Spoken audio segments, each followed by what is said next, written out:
बिस्मिल्लाहिर्रहमानिर्रहीम। अस्सलाम वालेकुम दोस्तों, वफाकी वज़ीर science and technology Fawad Chaudhry ने कहा है कि आइंदा हफ्ते से कोरोना का टेस्ट सिर्फ 1000 रुपये में होगा। मज़ीद बात करने से पहले इस वीडियो को लाइक करें, हमारे चैनल को सब्सक्राइब करें और बेल आइकॉन ज़रूर प्रेस करें ताकि मज़ीद अपडेट्स वीडियो आपके साथ शेयर कर सकें।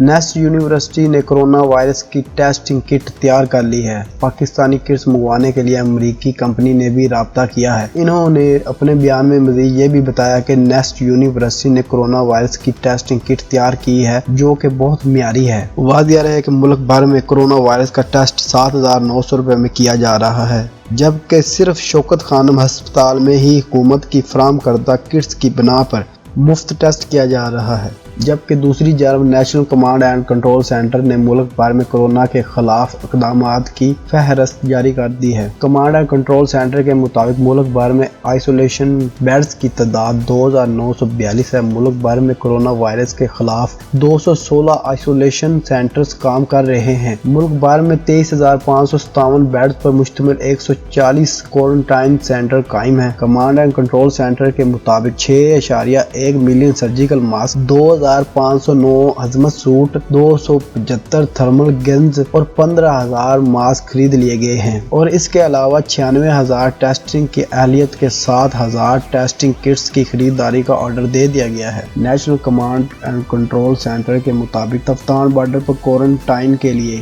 600 कमरे मौजूद हैं। चमन बॉर्डर पर 300 और नोरखम बॉर्डर पर भी 300 कमरे मौजूद हैं। कमांड एंड कंट्रोल सेंटर के मुताबिक 69,000 मुसाफिरों के लिए ट्रेस, ट्रैक एंड टेस्ट करने के लिए मॉडल मौजूद हैं। तमाम मोबाइल कंप्यूटर के जरिए अवाम तक पैगामात पहुंचाए जा रहे हैं। इसके अलावा एयरपोर्ट्स, रेलवे और बस स्टेशन पर आगाही के लिए पफलेट्स तकसीम किए जा रहे हैं और 275 बेड्स पर मुश्तमिल आइसोलेशन अस्पताल बनाया जा रहा है। कमांड एंड कंट्रोल सेंटर के मुताबिक तमाम लैंड, बॉर्डर और पोस्टों पर सख्त चेकिंग का निजाम मौजूद है। वेंटिलेटर हैंडलिंग के लिए 5000 का पैरामेडिक स्टाफ मौजूद है। दोस्तों, ये था पाकिस्तान के national command and control centre के इक़दामात। मज़ीद मालूमात से आपको आगाह करते रहेंगे।